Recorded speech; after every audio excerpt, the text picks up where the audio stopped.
You've spent years sprinting toward a goal that was never yours. You were sold a myth: grind endlessly, sacrifice everything, and you'll arrive somewhere meaningful. But that story is hollow, an echo drilled into your mind so relentlessly that it became truth. They taught you to worship exhaustion, yet countless souls collapse on the altar of effort, empty-handed. That's the trap. The more you labor, the less you own. Look around. Do you see the worn faces trudging through unending routines, bearing the weight of relentless toil? Now watch those who never burn the midnight oil. No sleepless nights, no perpetual struggle, and yet they carry abundance. They aren't geniuses or warriors. They simply cracked the real code. The world doesn't honor sweat, it rewards strategy. You've been molded into a machine. Wake up, work hard, earn, pay, repeat. When you rest, you feel a silent shame, as if pausing were a sin. That guilt isn't yours, it was planted. We were raised to praise sacrifice, yet damn the stillness. Irony, those ordering the grind seldom lift a finger. Executives don't clock 12-hour days. Politicians don't feel a shift strain, and yet they demand your toil, knowing that while you run, wealth accumulates in their accounts. Effort is bait, and here's the sting: you helped set the hook. You're afraid to question it because if effort isn't the answer, then what is? The solution lies not in working incessantly, but in working intentionally, smart, strategic, detached from emotion. The world doesn't belong to early risers. It belongs to planners. Those who think and design win. Those who execute blindly only tire. Here's the bitter truth: you've been conditioned to elevate the hard worker, to revere pain. But pain doesn't pay. It doesn't free you. It steals your time, your health, your joy. The real game changers aren't the busiest. They're the deliberate. They operate with systems, automation, delegation. One person works 10 hours like a hamster on a wheel.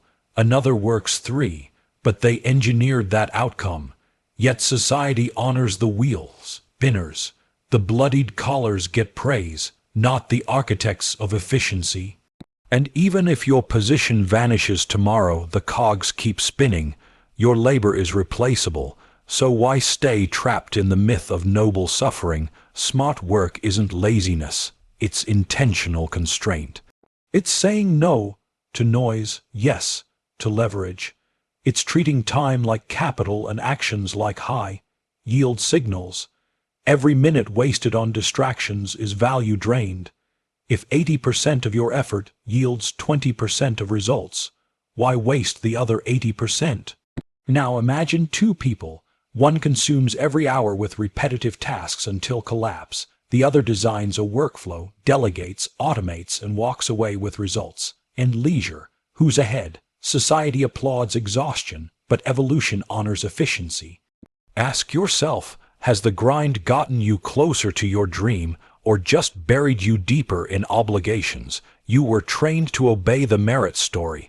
Perseverance is intrinsically good, but the brain adapts to struggle, even when it gives nothing back. Then you burn out, disconnect from your passion, grow distrustful, perpetuating the cycle of meaningless chase. You think you're persevering, but are you just afraid of change? We fear unknown freedom more than known suffering. But stopping yields clarity. Only when you silence the noise can you map your true path. And outside, play a perspective that reveals the invisible rules. That shift demands radical honesty. Is this serving you? Because no one remembers the person who worked themselves to death. They remember the one who carved a new path, created a new game. Observe those who win outside the grind. Don't copy their schedules. Study their mindset. They say no to tasks that dull, yes to moves that sharpen. They see every action as a chess move, not a labor slog. To operate like that, you need to change how you measure value. It's not what you exert, but what reverberates. The world doesn't reward labor, it rewards meaning and narrative. If you keep doing, but no one sees it, does it matter? Perception is the amplifier. The silent genius is hidden. The occasional but strategic actor stands out. Your sacrifice is invisible unless you frame it. If your impact isn't communicated, it ceases to exist. Trust me, substance without visibility is like writing a novel nobody reads. That doesn't sting because no one reads it. It's invisible. But this invisibility is opportunity. You can shift from silent grind to intentional statement. It means building your reputation, not just your resume. This isn't about vanity, it's about survival. When you deliver effectively and ensure people notice, you become indispensable. Here is the unfiltered reality. Conspicuous scarcity breeds perceived value. The person who hides in busyness gets lost. The one who shows deliberately becomes remarkable. It's about timing and precision. Show up quietly, execute fiercely, recede. You're not being aloof, you're being strategic. Leverage your presence so it problems an edge, a resonance, a scarcity. That's not marketing, it's positional advantage. Every gesture, every project, every invitation to speak or contribute, do it with intention. Show up only when it shifts dynamics. Otherwise, stay invisible and save your energy. Every gratuitous affirmation devalues you. Every calculated silence boosts your authority. This is the art of working smart. Move with intent, not inertia. Stop chasing tasks. Start generating outcomes. If it doesn't reposition you or shift a narrative, skip it. Use your time like raw diamond. Teach fast. It must reflect light. But strategy isn't static. It demands emotional discipline. You must stay calm in frenzy, sculpting moves from stillness. Panic gives away control. Those with the calmest minds shape the narrative. That serenity isn't born in crowds. It's forged in silence, reflection, and intentional rest.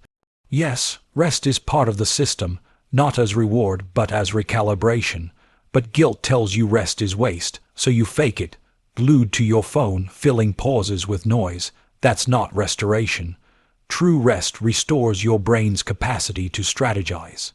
Without it, you operate on reruns. Exhaustion becomes autopilot. To evolve, you must pause truly. Silence the noise, watch the patterns. From that vantage, you'll see the board others miss. You'll choose your next move with vision. Sometimes to progress, you must stop. And here lies the paradox. The world isn't built for you to win. It's built for you to comply, eat, sleep, work, die. If you bend the system subtly, surgically, invisibly, you no longer play survival. You build your own field. Ask yourself, are you authoring your life or subscribing to someone else's script? Because each repeated habit, each obligatory obedience, is a silent vote for your own erasure. You weren't born to be wallpaper. You were born to reframe the image. It's harsh but clear. Hard work without strategy is noise. Intelligence without direction is hollow. Visibility without outcome is empty spectacle. Only those who unite effect with design, simplicity with resonance, get remembered. Now that you feel it, don't simply nod, move, forge your rules, operate unseen but deliberate. Let your actions reverberate. You don't need to outwork them. You just need to outthink, outposition, and outsignal. Because when the world looks back, they won't know how you did it. Not because it was hidden, but because it was so precise, so well framed, that it seemed destined. That is the quiet transformation of power. You don't labor for approval. You command attention. You don't comply. You reconstruct. You don't burn for respect. You ignite reverberation. And to those who are ready, step into the shadows. Pause the noise, reclaim your time, architect your presence, forge your narrative, because the game is yours when you stop playing theirs. You might be wondering, what would it feel like to step outside the visible grind and build from a hidden core? Imagine a life where your energy isn't drained by pointless repetition, but conserved for meaningful moves. It's not about less work, it's about deliberate work. It's about steering your own engine, not becoming one. What kind of dawn awaits when your morning isn't ruled by alarm clocks and obligations, but by intention and direction? Because in this recalibration lies true freedom. When you reclaim your time, you reclaim yourself. You become the author of your daily narrative, and there is power there, a quiet but profound shift. When routine unravels, creativity reigns, inner clarity emerges. You stop chasing facade and start aligning with force. The transformation isn't external, it's internal. It's the silent realignment of values that births a new outward world. Let's go deeper. There's a fundamental misunderstanding at the heart of the grind. We equate effort with growth. But growth isn't painful, it's catalytic. Gardening, for instance, isn't torture, it's progress. The ground is fertile, you nourish, and the life emerges. Meanwhile, digging holes all day. You're busy, but nothing grows. Effort without growth becomes resistance against your own future. So what if we honored growth over grind? It starts with ruthless pruning. It means identifying the habits, people, projects, even beliefs that consume you without yield. These aren't just time wasters, they're emotional parasites, and you must cut them, not slowly, not gently, with precision, with cold intention. This pruning creates space, and in that space lives invention. The term invisible labor is misleading. It sounds productive, but it's not. Spending hours thinking, while binge watching tutorials counts as invisible labor and invisible stagnation. Real thinking produces frameworks, models, systems, prototypes. You can hear it in your voice when you talk about what you're building. Effort without articulation, decision, or iteration is spinet's noise masquerading as progress. To break cycles, you must redefine progress. Make it measurable, visible, and repeatable. Restaurants train servers with checklists so cues are standardized. Science advances with experiments you can replicate. Why then do we treat our careers, lives, and ideas with vagueness? No clear goals, no data, no feedback loops. We donate hours, expecting treasure. But you don't audition without sheets and scores. You don't build big without blueprints. You need structure. Structure begins with clarity. What is the outcome you want? Not next year, but this quarter, next month, this week. What deliverable defines your progress? Not more hours, but more traction. And then blueprint the system. What tools, constraints, collaborations amplify your capacity? Who can automate? Who can support? What software can streamline? What ritual secures focus? And yet, even with structure, a key dimension remains overlooked: experimentation. We prime ourselves for the linear path: study, apply, repeat. But discovery seldom travels in lines. Creativity hops. Mistakes birth insights. Small pivots unlock breakthroughs. So build feedback loops. Minutes each day for what worked, what didn't. Retreats each quarter to audit alignment. Failures deliberately framed as data, not wounds. Most people avoid failure, fear of judgment, shame, loss of control. But strategic failure is calculated.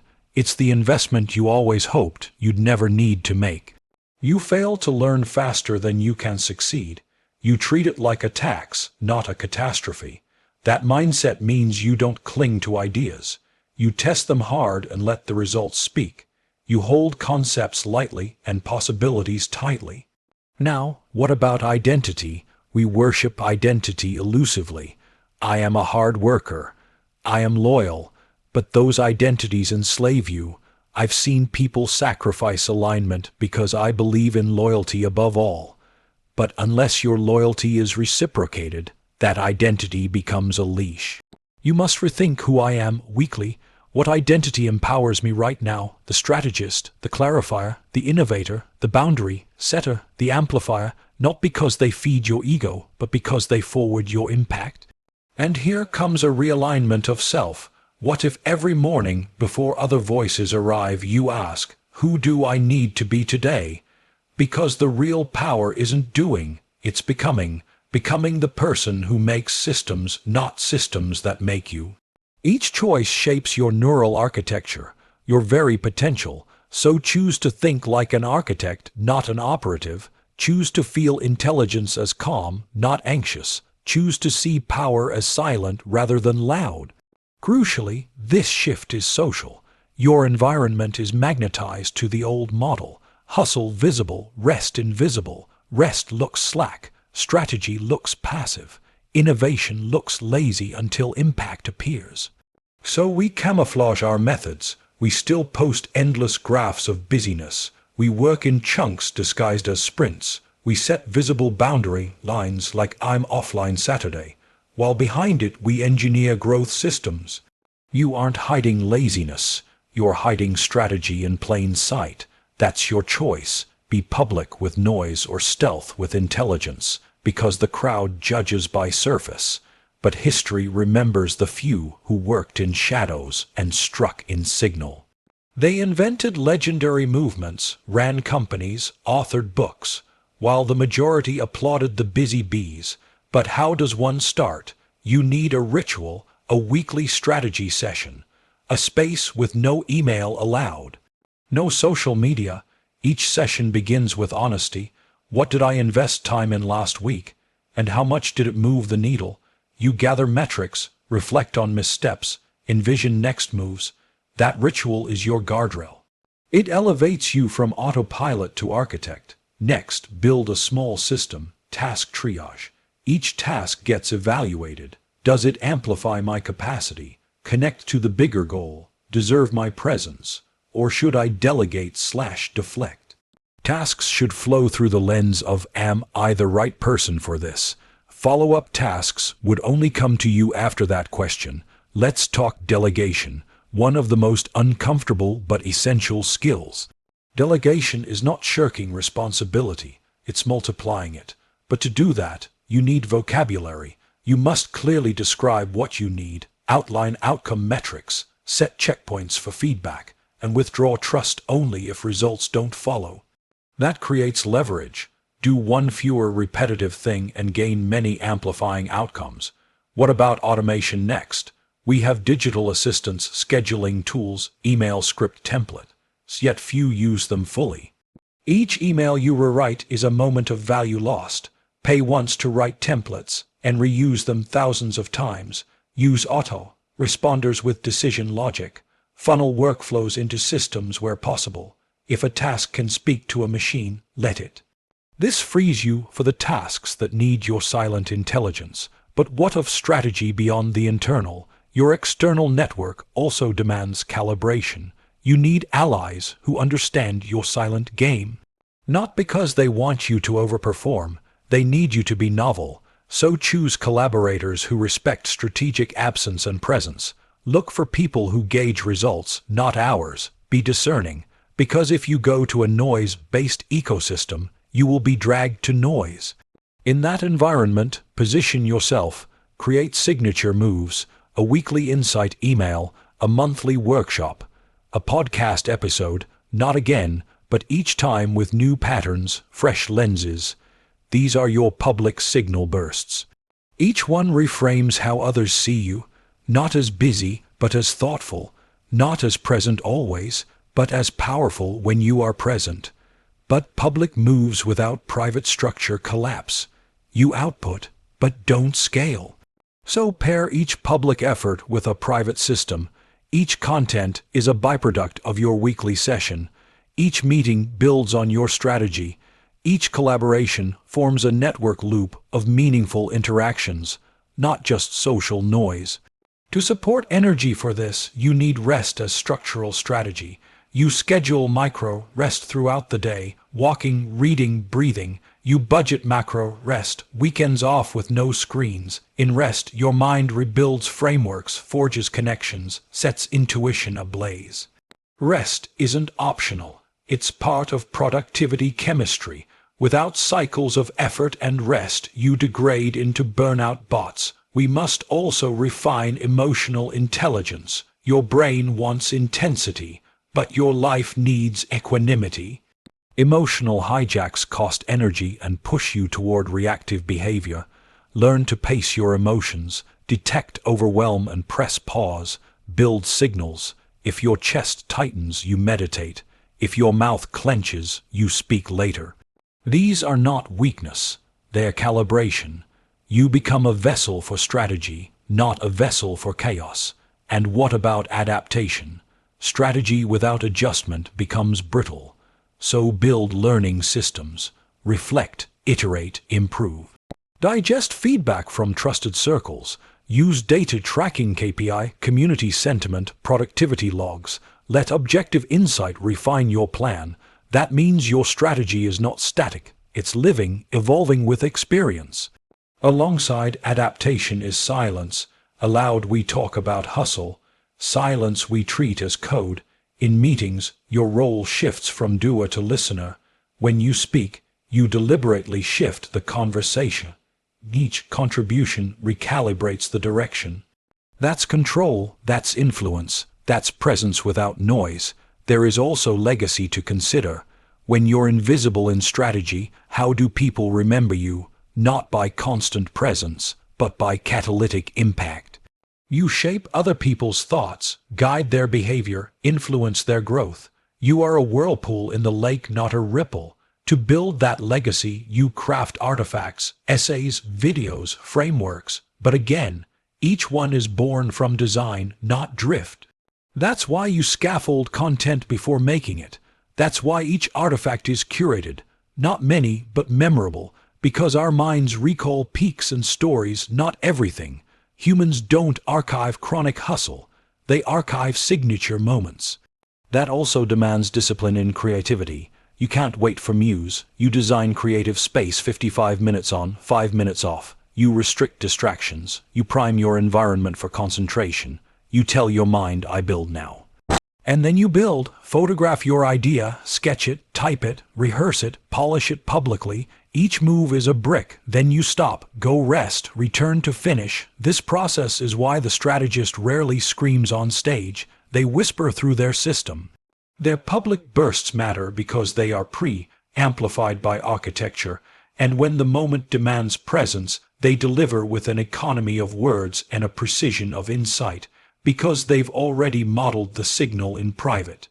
Here is the full loop. Rest, reflect, strategize, script, signal, refine, rest. It's not glamorous, but it's powerful. It forces you off the treadmill of busy. It installs you into the control tower, delivering decisions, not tasks.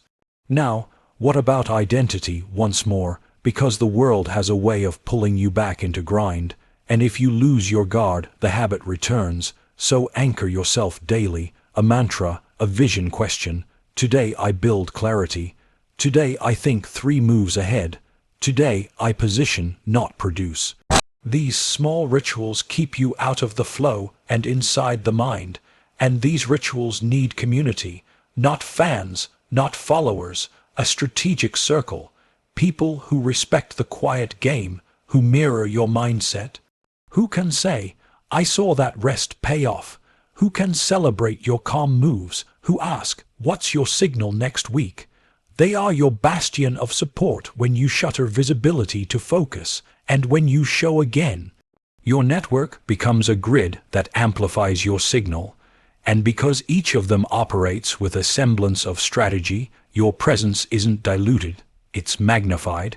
You're no longer one whisper in a storm, you're part of a chorus of deliberate minds. Still, we must acknowledge a brutal reality. Most people won't understand. They'll mistake your silence for sloppiness, your pacing for weakness, your delegation for laziness, and that's okay. Strategy always appears like quitting until results emerge. So you'll save your explanations, you'll let your output speak. They'll catch up eventually. This is where thickness of skin and sacred focus matter. You hold your ground, you don't defend every move. You don't respond to noise, you amplify quiet and steady strategy, and in time the world will applaud, not your visible sweat, but your subtle force. Now, to bring this all together, let's imagine where you could be 1 year from now. You have systems, you have vision, you have signature work, you have rest schedules, you have strategic silence and presence. Your network amplifies, your results compound, you're not more tired, you're more tuned. You're not more visible, but more valuable. Influence extends, you earn more, yes, but you also live more. You own more time, more space, more mental bandwidth. You build something with legacy. That's what happens when you pivot from invisible grind to invisible strategy. You stop being a resource. You become an asset. You stop being replaceable. You become essential. And you stop being governed by others. You govern outcomes for yourself, your tribe, your future. Now it's your decision. Do you want to stay plugged into the old narrative, the boastful busyness of others? Or do you want to step forward into strategic autonomy, because the next move isn't harder, it's better? It's smarter, and it matters more. So here's where you start this moment. Breathe, ask yourself, what step can I take that matters more than steps taken? And then take it. Build, rest, reflect, rebuild. Repeat. This isn't theory, it's a path. One foot, one thought, one act at a time. We began with dismantling effort worship. We redefined rest, visibility, delegation, strategy, identity, systems, public signal, emotional calibration, adaptation, and legacy through this lens. Now the question is, will you manifest it? Will you begin writing your own blueprint? I believe you can, if you choose. And if this message hit close to home, let it be your permission slip. Permission to stop chasing illusion. Permission to start building substance. Permission to reclaim your time, your presence, your power. Go on. It's time to move. This time deliberately, measuredly, beyond the noise. Not for applause, not for proof, but for quiet domination of your domain. Because we don't need louder work, we need better work. Work that counts, work that lasts, work that survives you. So, are you ready to switch tracks, quietly, confidently, and strategically? Then pause, plan, act. Welcome to Working Smart.